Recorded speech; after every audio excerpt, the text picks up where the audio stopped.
For young people, avoid harmful association. Instructions. Do this exercise in quiet surroundings. As you read the scriptures, imagine that you are part of the event. Visualize the scene, hear the voices, feel the emotions of the characters. Let the account come to life. Main characters: Dinah, Shechem, Jacob, Simeon, and Levi. Summary. Dinah is violated by Shechem, and her outraged brothers seek vengeance. Analyze the scene as we read Genesis chapter 34, verses 1 through 31. Now Dinah, the daughter of Leah, whom she had borne to Jacob, used to go out to see the daughters of the land. And Shechem, the son of Hamor the Hivite, a chieftain of the land, got to see her, and then took her and lay down with her, and violated her. And his soul began clinging to Dinah, the daughter of Jacob, and he fell in love with the young woman, and kept speaking persuasively to the young woman. Finally Shechem said to Hamor his father, "Get me this young lady as a wife." And Jacob heard that he had defiled Dinah his daughter. And his sons happened to be with his herd in the field, and Jacob kept silent until they should come in. Later Hamor, Shechem's father, went out to Jacob to speak with him. And the sons of Jacob came in from the field as soon as they heard of it. And the men became hurt in their feelings, and they grew very angry, because he had committed a disgraceful folly against Israel in lying down with Jacob's daughter, whereas nothing like that ought to be done. And Hamor proceeded to speak with them, saying, "As for Shechem my son, his soul is attached to your daughter. Give her, please, to him as a wife, and form marriage alliances with us. Your daughters you are to give to us, and our daughters you are to take for yourselves. And with us you may dwell, and the land will become available for you. Dwell and carry on business in it, and get settled in it." Then Shechem said to her father and to her brothers, "Let me find favor in your eyes, and whatever you will say to me I shall give it. Raise very high the marriage money and gift imposed upon me, and I stand willing to give according to what you may say to me.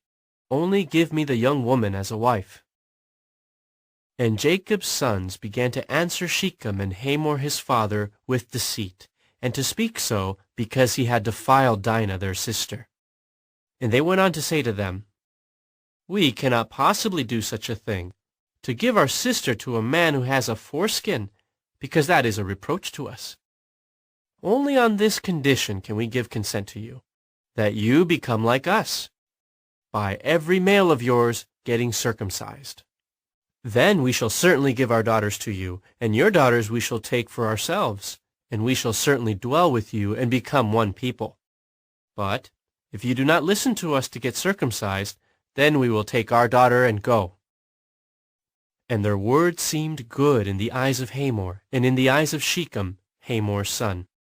And the young man did not delay to perform the condition, because he did find delight in Jacob's daughter, and he was the most honorable of the whole house of his father. So Hamor and Shechem his son went to the gate of their city, and began to speak to the men of their city, saying, "These men are peace-loving toward us. Hence, let them dwell in the land and carry on business in it, as the land is quite wide before them. Their daughters we can take as wives for ourselves, and our own daughters we can give to them.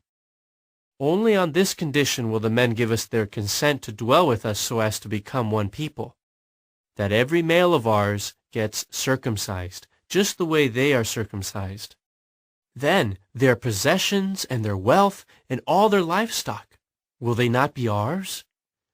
Only let us give them our consent, that they may dwell with us." Then all those going out by the gate of his city listened to Hamor and to Shechem his son, and all the males got circumcised, all those going out by the gate of his city. However, it came about that on the third day, when they got to be aching, the two sons of Jacob, Simeon and Levi, brothers of Dinah, proceeded to take each one his sword, and to go unsuspectedly to the city, and to kill every male. And Hamor and Shechem his son they killed with the edge of the sword. Then they took Dinah from Shechem's house, and went on out. The other sons of Jacob attacked the fatally wounded men and went plundering the city because they had defiled their sister. Their flocks and their herds and their asses, and what was in the city and what was in the field, they took. And all their means of maintenance, and all their little children, and their wives they carried off captive, so that they plundered all that was in the houses. At this Jacob said to Simeon and to Levi, "You have brought ostracism upon me, in making me a stench to the inhabitants of the land, with the Canaanites and the Perizzites, whereas I am few in number, and they will certainly gather together against me and assault me, and I must be annihilated, I and my house." In turn they said, "Ought anyone to treat our sister like a prostitute?" What activities do you think Dinah might have engaged in with her companions in Canaan? With what kind of reasoning do you imagine that Shechem kept speaking persuasively to Dinah? What emotions do you sense in Jacob's voice when he chastises Simeon and Levi in verse 30? Dig deeper. Why, do you think, did Dinah regularly visit the daughters of Canaan? For example, what might she have had in common with them? What could she have found among the people of Canaan that she could not find at home? What attractive qualities might Dinah have observed in Shechem? Reread verses 3, 12, and 19. How does the Bible indicate that Dinah was not a willing participant in the sexual act? Reread verse 2. Do you think it was right for Simeon and Levi to take vengeance by killing the inhabitants of the city of Shechem? Why or why not? Apply what you learned. Write down what you learned about the need to choose your associates wisely, the need for self-control, even if you are angry for a good reason. For further application, what steps can you take to avoid being exploited sexually by people who have no regard for God's moral standards? What aspect of this account is most meaningful to you, and why? If you don't have a Bible, ask Jehovah's Witnesses for one, or read it online at www.watchtower.org. End of article.